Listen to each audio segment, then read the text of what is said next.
Kiran royal కావచ్చు, mega family కావచ్చు, లేదంటే జనసేన పార్టీ టీడీపీకి సంబంధించిన వాళ్ళు కావచ్చు. ఇక్కడ కంప్లీట్‌గా మెగా ఫ్యామిలీ మీద కొన్ని మీడియా ఛానల్స్, కొంతమంది సోషల్ మీడియా వాళ్ళు ఒక టార్గెట్ పెట్టుకున్నారు. వాళ్ళు ఎక్కడ బయటకొచ్చినా కూడా వాళ్ళు ఏ మీటింగ్‌కి, ఏ ఫంక్షన్‌కి అటెండ్ అయినా కూడా దాని మీద ట్రోలింగ్ చేయాలి, ట్వీట్లు చేయాలి అని చెప్పి ఒక వర్గం భావిస్తుంది. అలాగే జనసేన పార్టీకి సంబంధించి ఎవరైతే ఆ నాయకులు ఉంటారో వాళ్ళందరినీ టార్గెట్‌గా చేసుకొని ఒక పద్ధతిగా, అంటే ఒక పకడ్బందీ ఒక ఇదిగా ప్రకారం వాళ్ళని టార్గెట్ చేసుకొని వాళ్ళని కూడా, అంటే వాళ్ళకున్నటువంటి ఇల్లీగల్స్ లింక్స్ ఏంటి, పర్సనల్‌గా ఉండేటువంటి రిలేషన్స్ ఎవరెవరితో ఉన్నాయి, అలాంటి వాళ్ళని వెతికి వాళ్ళ నుంచి భయపెట్టో, డబ్బులిచ్చో, ఇంకొకటో చేసి వాళ్ళని తీసుకొచ్చి నిన్న కిరణ్ రాయల్ గారికి సంబంధించినటువంటి వాళ్ళ ఇష్యూ ఎప్పటి నుంచో ఉన్నా కానీ నిన్న బయటికి తీసుకురావటం ఒక కొసమెరుపు. ఏంటంటే అది ఎప్పుడో ఆవిడకి సంబంధించినటువంటి కేసులు ఇప్పటికే ఒక 20 కేసులకు పైగా ఉన్నాయని కూడా చాలామంది చెప్తున్నారు. వివిధ రాష్ట్రాల్లో ఉన్నాయని కూడా చెప్తున్నారు.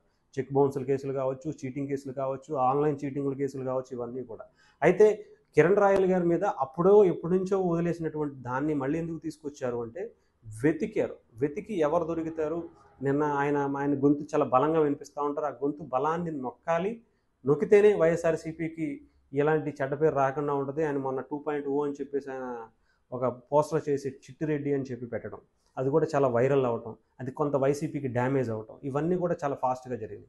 సో ఒక వైసీపీకి సంబంధించినటువంటి 2.0 అనే జగన్మోహన్ రెడ్డి గారు ఏదైతే ట్యాగ్ తీసుకున్నారో ఆ 2.0 ఏంటంటే సాఫ్ట్వేర్ అప్డేట్ అని మనం అనుకోవచ్చు నిజంగా. అంటే వైఎస్ఆర్సీపీకి సంబంధించినటువంటి పేటీఎం బ్యాచ్ ఎవరైతే ఉంటారో వాళ్ళందరికీ సాఫ్ట్వేర్ అప్డేట్ చేసి అప్పటి వరకు ₹10 ఇచ్చేదాన్ని ఇప్పుడు ₹20 చేశారు అనడానికి ఒక నిదర్శనంగా మనం చూడొచ్చు. అది కూడా నేను ఒక కిరణ్ రాయల్ గారికి సంబంధించిన దాంట్లోనే కాకుండా బాయ్కాట్ లైలా అనే దాని గురించి కూడా చూడొచ్చు. కొన్ని వేల ట్వీట్లు చేయగలిగింది అంటే జస్ట్ కేవలం దాని వెనుక ఒక వ్యూహం దాగుంది.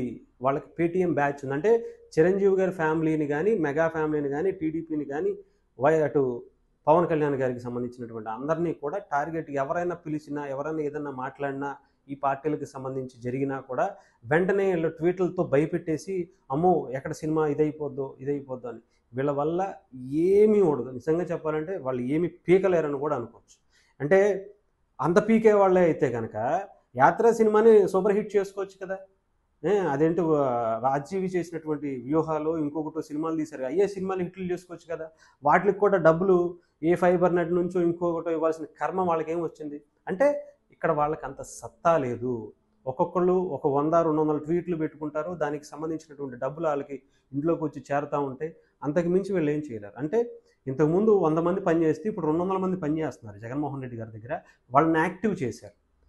దాని ద్వారానే ఆయన రాజకీయం అంతా కూడా నడుచుకుంటూ వచ్చింది. ఒకళ్ళని విమర్శించుకుంటూ, ఒకళ్ళ లూజ్ పోల్స్ వెతుక్కుంటూ, వాళ్ళ జీవితాల మీద అంటే ఏదో రకంగా వాళ్ళని ఇబ్బంది పెట్టాలని, భయపెట్టాలి అని, ఆ తర్వాత వాళ్ళ రాజకీయంగా కుంగిపోతారు, రాజకీయాల్లోకి ఉండరు, వెళ్ళిపోతారనే ఉద్దేశంతో వాళ్ళని టార్గెట్గా చేసుకుని రాజకీయాలు చేసుకుంటూ ఒక వర్గాన్ని నడిపిస్తున్నటువంటి వ్యక్తి ఐపాక్ అనే ద్వారా జగన్మోహన్ రెడ్డి. సో ఆయన 2.0 అంటే ₹10 ₹20 చేశాడు.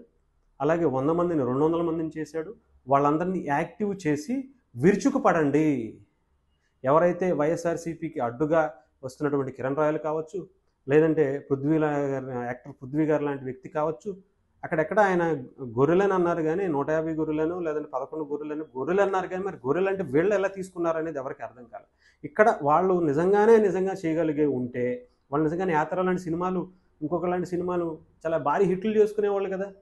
మరి దానికే దిక్కు లేనప్పుడు ఇలా విశ్వసేన గారు కూడా భయపడాల్సిన అవసరమే లేదనిపించింది. డెఫినెట్గా వీళ్ళ వల్ల ఏమీ ఉపయోగం లేదు.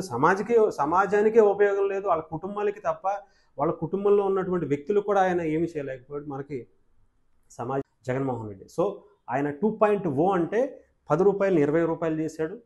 అలాగే 100 మందిని 200 మందిని చేశాడు. వాళ్ళందరినీ యాక్టివ్ చేసి విరుచుకుపడండి.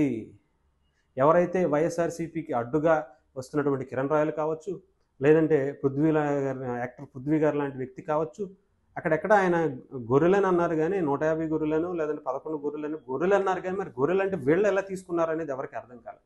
ఇక్కడ వాళ్ళు నిజంగా చేయగలిగే ఉంటే వాళ్ళు నిజంగానే యాత్ర లాంటి సినిమాలు, ఇంకొక లాంటి సినిమాలు చాలా భారీ హిట్లు చేసుకునేవాళ్ళు కదా. మరి దానికే దిక్కు లేనప్పుడు ఇలా విశ్వసేన గారు కూడా భయపడాల్సిన అవసరమే లేదనిపించింది. డెఫినెట్గా వీళ్ళ వల్ల ఏమీ ఉపయోగం లేదు, సమాజానికే ఉపయోగం లేదు, వాళ్ళ కుటుంబాలకి తప్ప వాళ్ళ కుటుంబంలో ఉన్నటువంటి వ్యక్తులు కూడా ఆయన ఏమీ చేయలేకపోయాడు. మనకి సమాజానికి కానీ దానివల్ల ఉపయోగం కానీ దానివల్ల ఏమీ అవ్వదని మాత్రం అనుకోవచ్చు. కొంత వీళ్ళైతే డెఫినెట్గా 2.0లో కొంత జాగ్రత్తగా ఉండాల్సింది ఏంటంటే, జనసేన టీడీపీకి సంబంధించినటువంటి నాయకుల వ్యక్తిగత విషయాల్లోకి వెళ్ళి వీళ్ళు టార్గెట్గా చేసుకుని వాళ్ళని బయటకు తీసుకొచ్చే ప్రయత్నం చేస్తున్నారు. అది మాత్రం మనం దగ్గర పెట్టుకుని ఒళ్ళు అంటే ఎవరు చేసినా తప్పును తప్పే అనాలి. కాకపోతే ఇక్కడ మనం చూడవలసింది ఏంటంటే, వాళ్ళకు ఎత్తులు చాలా దారుణంగా చాలా దిగజారిపోయి బ్రతుకుతున్నటువంటి పరిస్థితి కనిపిస్తుంది. వైఎస్ఆర్సీపీకి సంబంధించినటువంటి పేటీఎం బ్యాచ్ అంతా కూడా ₹20కి కక్కుర్తుపడి ఎన్ని వేలు ట్వీట్లైనా సరే, ఎంతమంది వ్యక్తిగత జీవితాలకైనా సరే చొరబడటానికి, వాళ్ళ జీవితాలను బయటకు చెప్పడానికి, వాళ్ళని ఇష్టం వచ్చినట్టు ఏదో ఒక రకంగా మసిపూరి మారేడికాయ చేయడానికి ప్రయత్నాలు అయితే చాలా బలంగా చేస్తుంది వైఎస్ఆర్సీపీ పేటీఎం బ్యాచ్. దాంట్లోనే భాగంగానే ఈ 2.0 అనేది మాత్రం అనుకోవచ్చు. వీళ్ళ గురించి కొంచెం జాగ్రత్తగా ఉండొచ్చు. అంతేగాని సినిమా అంటే నేను ఇందాక అదే చెప్తున్నా. అంటే వీళ్ళ వ్యక్తిగత జీవితాల్లోకి వెళ్ళినప్పుడు అటు టీడీపీ కానీ జనసేన కానీ భయపడాల్సిన పరిస్థితి అయితే ఉంది. కానీ సినిమా ఇండస్ట్రీకి సంబంధించి అయితే వీళ్ళ ఏమీ పీగలేరని మాత్రం మనం అనుకోవచ్చు.